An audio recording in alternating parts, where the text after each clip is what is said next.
barbershop conversation, guys. Feel free to hit the subscribe button. So I just got the shout out to the Boxing Voice. I heard that like 5 minutes of their show, but they had Deontay Wilder on, which was pretty dope. And first I want to say this. I covered the NBA before I covered boxing, right? And even though I was with these guys every day, like, and you develop relationships more with the coaches than any of the players, obviously.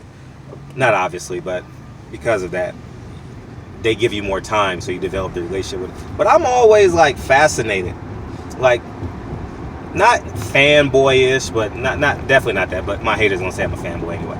But I'm always fascinated when the king of the castle always comes and hangs out with the peasants. I'm always fascinated by it. You know what I mean? Like Deontay Wilder is the king of the castle, right? He is the face of boxing. He's the heavyweight champion of the world. Anthony Joshua, king of the castle, heavyweight champion of the world, right? And how he does interviews with people who are basically entrepreneurs. The Boxing Voice is, you know, a huge medium for everyday boxing fans. It's a huge medium, right? It's a very marginal in terms of the scope, in terms of wanting to reach your wife's best friend. You understand? It doesn't do that, but it keeps the guys like me engaged every goddamn day. You know what I'm saying? So at the end of the day, man, I always fascinate myself over that. You know what I mean? And the heavyweight champion is equivalent to the NBA MVP. Could a hoop jab, who I follow every day, could he get an interview with James Harden? You understand that that's the equivalent? He probably can. I'm not saying he can't. I'm just saying I always find it fact. Anyways, that's enough of that 2-minute stuff. Anyways, Deontay Wilder says he must fight Tyson Fury next because of the rematch. You know, that puts a lot of questions to bed. You know, obviously money trumps everything. He has an advisory team. I feel that he and Tyson Fury have a connection. They have a mutual respect for one another. So they would feel less than a man if they went in the opposite direction. I'm just guesstimating, but just based off how they made the fight, based off how I asked questions about Tyson, how I asked Tyson Fury about Deontay Wilder, and how I asked Tyson Fury about Deontay Wilder, there is a cohesiveness in terms of them being thankful to one another for allowing them to take their careers to the next level by fighting each other. And him saying that basically negates April 13th, and it puts, honestly, it puts the DAZN in a pickle. Like, what are you gonna do now? You know, so I don't know, but wherever that fight is, I want to be there. You know what I mean? That fight has to be in Vegas. I'm not being disrespectful, because UK fans are like, no, it needs to be. I'm talking about just in terms of money. I'm talking about these guys getting all the money, all the tea in China. Because at the end of the day, you want maximum value. Like at your job, you want maximum value, right? Or you're an entrepreneur, you want maximum value for the services that you sell. So I just think that that fight needs to be in Vegas. It's a destination. You get the closed caption money. You get there's a huge site fee. More advantageous to advertisers, more advantageous to the weekenders. We have a weekend community here in Los Angeles. I mean, here in the United States, where they want to spend the weekend in a different zip code. And if they have 3 or 4 months to plan it out to get to New York, to get to Vegas, they'll plan it out, whether it's best friends, they're weekenders, or whether it's 2 girlfriends, whether it's a husband and a wife, you know. They want to take weekend trips, and obviously Vegas will be a great weekend trip to watch a heavyweight championship fight. And now that the heavyweight division is back in terms of the daily conversation, because it will draw more attention to boxing, and I've noticed that too. Like I see new names in my comment section I've never seen before. Comment whether they like or hate me. That's not the question, but I can tell because the heavyweight division is doing better and has a name, has three names basically. It has Fury, Wilder, and Joshua. It has those three names, and it's definitely putting more eyes on the two. But him saying I have to have Fury next, because the exact question was, is there any amount of money that will deter you from fighting Tyson Fury and move you towards Anthony Joshua? And he says, I gotta have Anthony Joshua next. I gotta have, forgive me, oh shit. I gotta have Tyson Fury next. And for me, he can go any direction he wants. Tyson Fury, Anthony Joshua, it doesn't matter to me, because both of them will be great fights. Both of them are going to be spectacles. And I had a great time covering Tyson Fury. I know I've said it before, and I'll say it again. He understands the moment, and to a certain degree, I misunderstood Tyson Fury a little bit. The reason why I say that is because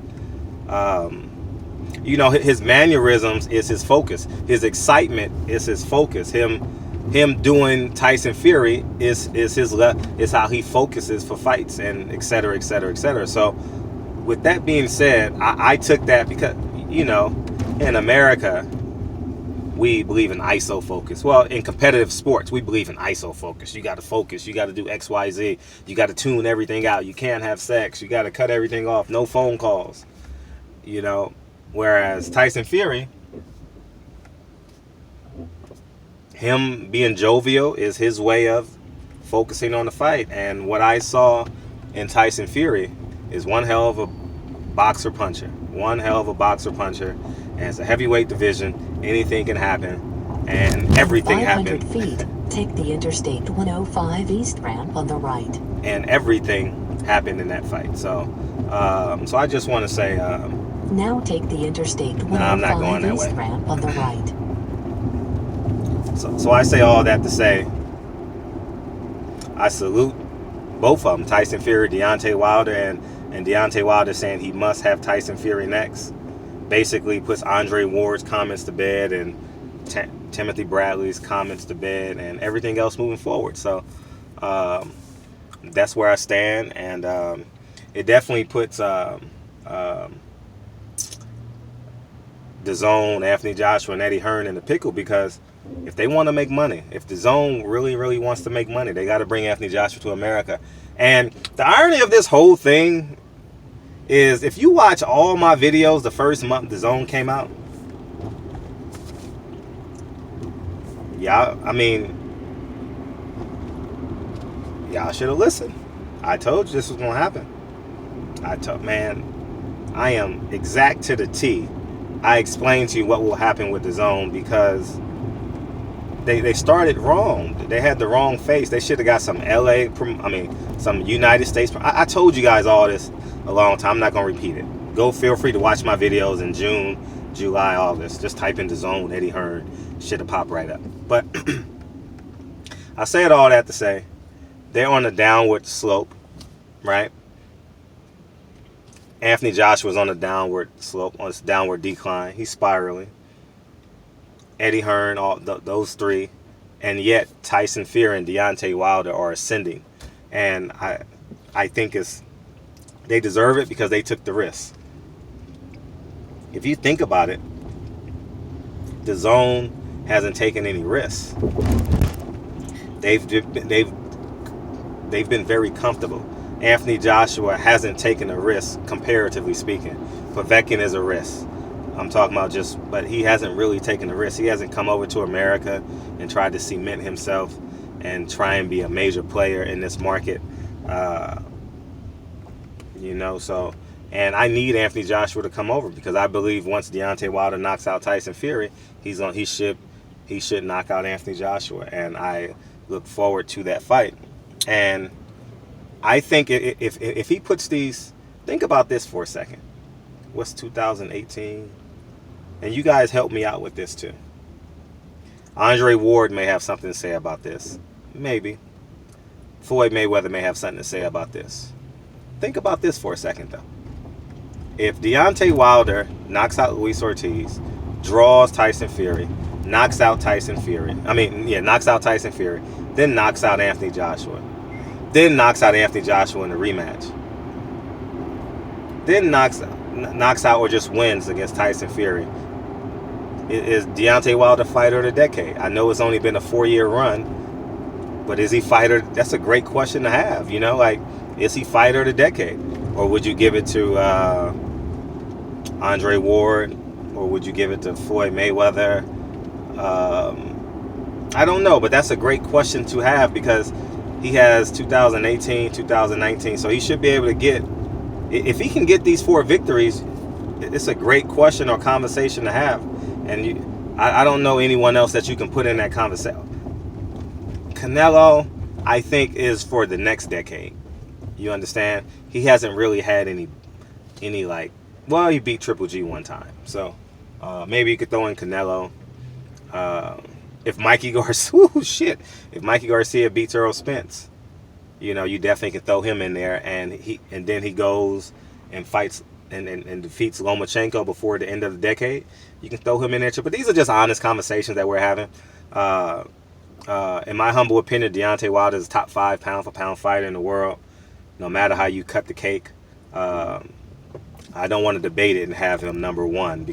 And some people say heavyweights, but he's a small heavyweight who's fighting guys 50 pounds heavy, and no one in boxing does that but Deontay Wilder. So everyone else is in a weight class or comparable in weight. So these are just my thoughts. So anyways, man, barbershop conversations, man. Feel free to hit the subscribe button. On my way to my son's field trip, and then going bowling with my son with his class. So barbershop conversations. Feel free to hit the subscribe button, and talk to you guys soon. Peace.